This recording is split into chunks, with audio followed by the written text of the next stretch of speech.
मेरे पति राजेश एक प्राइवेट कंपनी में अकाउंटेंट थे। उनकी पगार अच्छी थी, फिर भी हम लोग भारी कर्जे से दबे हुए थे। शेयर मार्केट में राजेश ने बार बार घाटा उठाया, पर बहुत अमीर बनने की धुन के चलते इस लत ने अब तक उनका पीछा नहीं छोड़ा था। मैंने अपनी सहेली प्रियांशी से कहीं नौकरी के लिए कहा। वह एक कंपनी में नौकरी करती थी। एक दिन वह मुझे लेकर अपनी कंपनी गई। वहां उसने मेरी मुलाकात अपने बॉस सुधीर से कराई। सुधीर की सिफारिश पर मुझे नौकरी जरूर मिल जाएगी, ऐसा आश्वासन देकर प्रियांशी मुझे उनके पास लाई थी। सर, मुझे नौकरी की सख्त जरूरत है। आप मेरी सहायता कीजिए प्लीज। ये प्रार्थना करते हुए मेरी आंखों में एकाएक आंसू छलक आए।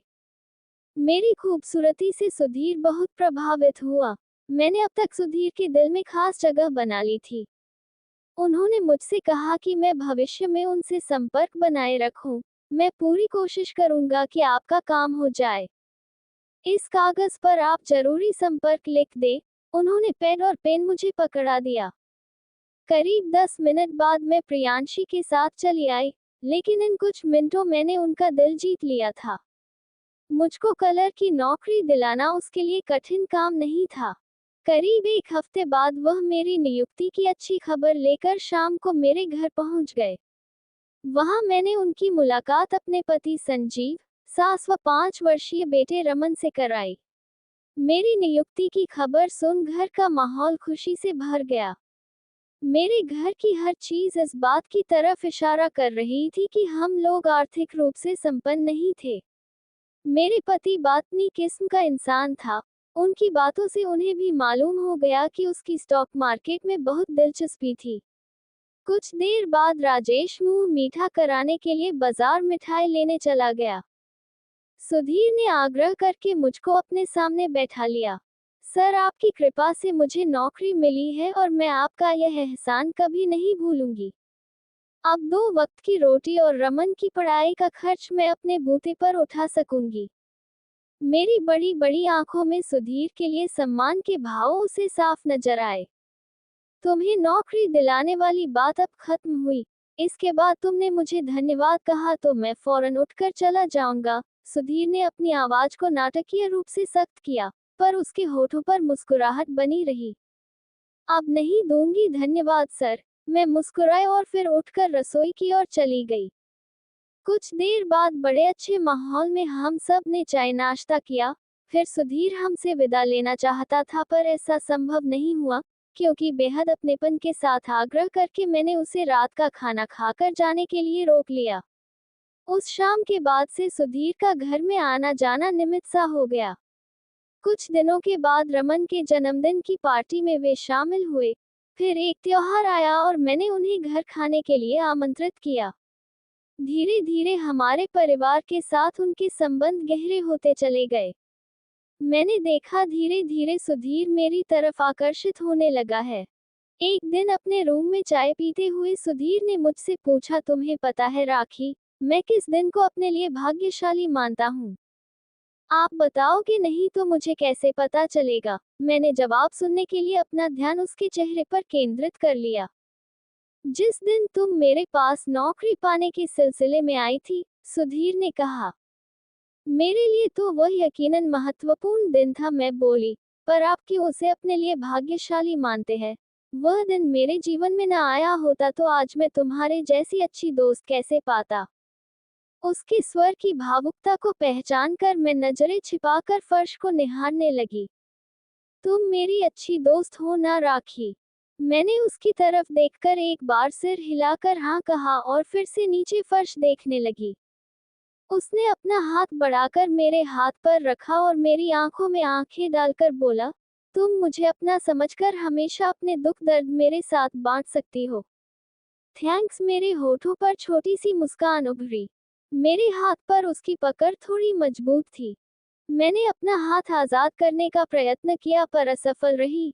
कुछ घबराए से अंदाज में मैंने उसके चेहरे पर खोजपूर्ण दृष्टि डाली। वह बड़े प्यार से मेरा चेहरा निहार रहा था। उसकी आंखों के भाव पढ़कर मेरे गोरे गाल अचानक गुलाबी हो उठे। वह मुझे चाहता है, ये बात उस दिन मैं पूरी तरह से समझ गई। उस दिन से हमारे संबंध एक आयाम में प्रवेश कर गए। हमारे लिए दोस्ती की सीमा लांघना गलत होगा सर। राजेश को धोखा देकर मैं गहरे अपराध बोध का शिकार बन जाऊंगी। जब भी वह मुझसे प्रेम का इजहार करने का प्रयास करता, मेरा यही जवाब होता। मुझको उसके प्रस्ताव में बिल्कुल रुचि ना होती तो मैं आसानी से उससे कन्नी काट लेती। मैं अपने घर की परिस्थितियों से खुश नहीं थी। राजेश का व्यवहार, आदतें, वह घर का खर्च चलाने में उसकी असफलता मुझे दुखी रखते। सुधीर मेरी बातें बड़े धैर्य से सुनता। जब मेरा मन हल्का हो जाता तभी वह हंसी मजाक व छेड़छाड़ शुरू कर देता। मेरे जन्मदिन से एक दिन पहले उसने जिद करके मुझसे अपने घर चलने का प्रस्ताव रखा और कहा, अपने हाथों से मैंने तुम्हारे लिए खीर बनाई है। अगर तुम मेरे यहाँ चलने से इनकार करोगी तो मैं नाराज हो जाऊंगा। उसकी प्यार भरी जीत के सामने थोड़ी ना नुक्क करने के बाद मुझको झुकना ही पड़ा। सुधीर ने मेरे जन्मदिन के मौके पर एक सुंदर साड़ी उपहार में दी और मुझे पहली बार उसने अपनी बाहों में भरा तो मैं घबराए लहजे में बोली, नहीं, ये सब ठीक नहीं है, मुझे छोड़ दीजिए प्लीज। अपनी बाहों की कैद से उसने मुझे मुक्त नहीं किया, क्योंकि मैं छूटने का प्रयास बड़े बेमन से कर रही थी। मेरे मादक जिस्म का नशा उस पर कुछ इस तरह हावी था कि उसने मेरे कानों और गर्दन को गर्म सांसें छोड़ते हुए चूम लिया। मैंने झुरझरी के साथ सिसकारी ली, मुंह से नाना करती रही, पर उसके साथ और ज्यादा मजबूती से मैं लिप भी गई। मुझको गोद में उठाकर वहां बेडरूम में ले आया। वहां उसके आगोश में बनते ही मैंने सब तरह का विरोध समाप्त कर समर्पण कर दिया। वह मेरे बदन को चूमने लगा और मैं भी उसके गालों को चूमने लगी।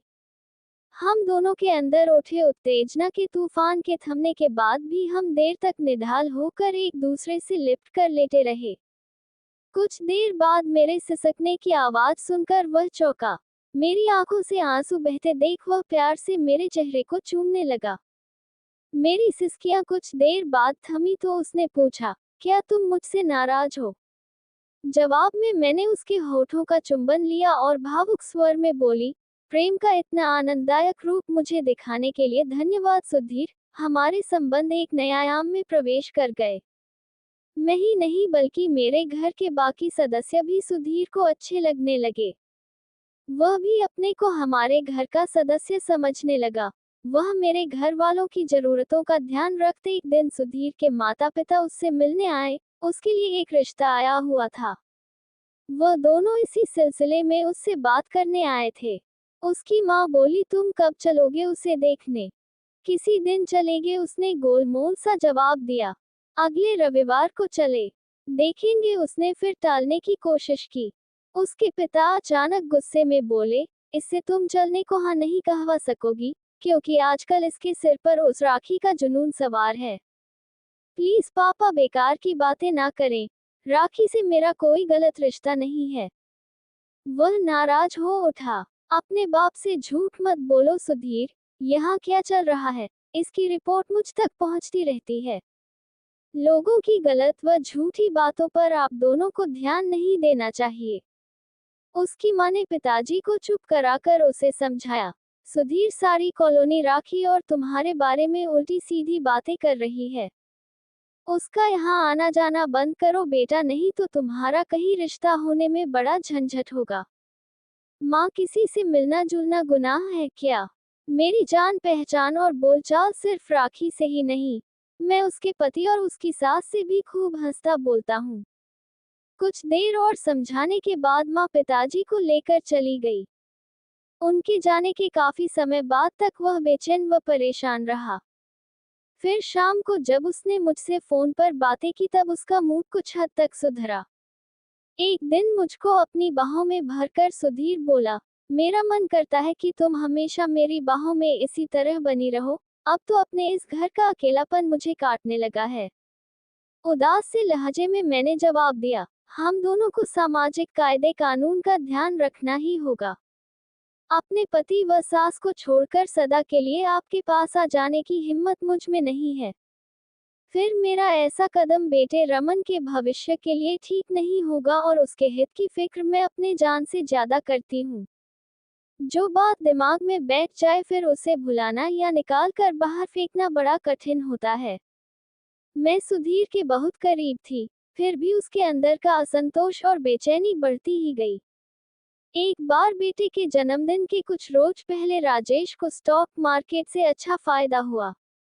तड़क भड़क से जीने के शौकीन राजेश ने फौरन रमन के जन्मदिन की पार्टी धूमधाम से मनाने का फैसला लिया। उस दिन घर के आगे टेंट लगा, हलवाई ने खाना तैयार किया। कम से कम 250 से 300 लोग वहां जरूर उपस्थित रहे होंगे। मैंने और राजेश ने इतनी अच्छी पार्टी देने के लिए खूब वाहवाही लूटी। उस दिन सुधीर एक तरफ उपेक्षित सा बैठा रहा।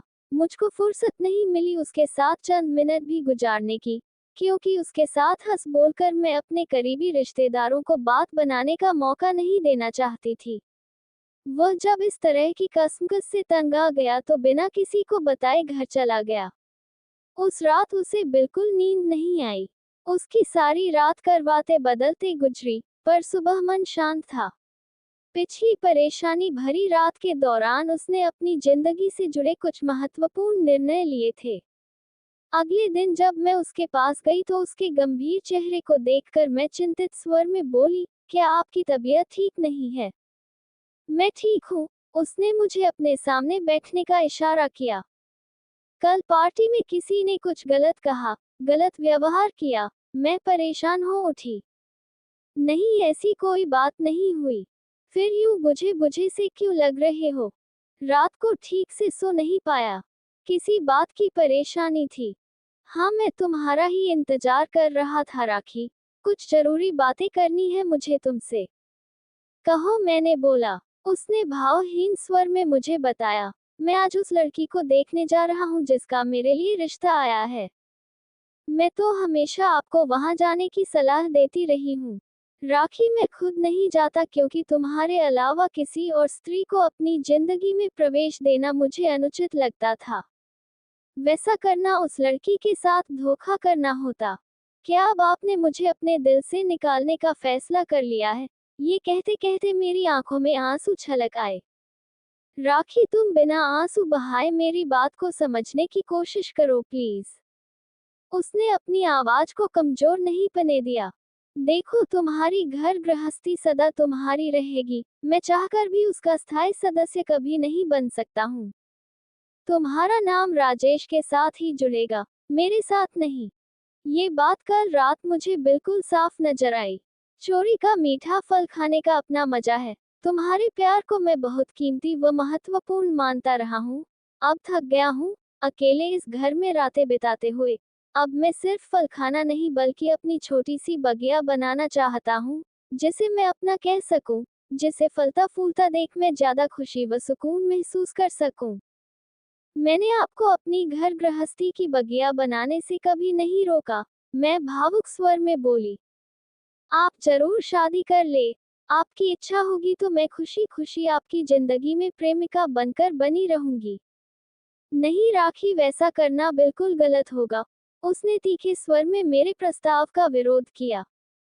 तब क्या आज आप मुझे हमेशा के लिए अलविदा कह रहे हैं? मैं रोवासी हो उठी। मुझे माफ करना राखी, दोस्ती की सीमाएं लांघकर तुम्हें अपनी प्रेमिका नहीं बनाना चाहिए था मुझे। मैं सिर्फ तुम्हारे मन में जगह बनाकर रखता तो आज मेरी शादी के कारण हमें एक दूसरे से दूर ना होना पड़ता। मैं उठकर खड़ी हो गई और थके स्वर में बोली, सर, आप जैसे नेक इंसान को कभी भूल नहीं पाऊंगी, पर शायद आपका फैसला बिल्कुल सही है। मैं चलती हूँ। इतना कहकर मैं अपने आंसू पोंछते हुए घर की ओर निकल पड़ी।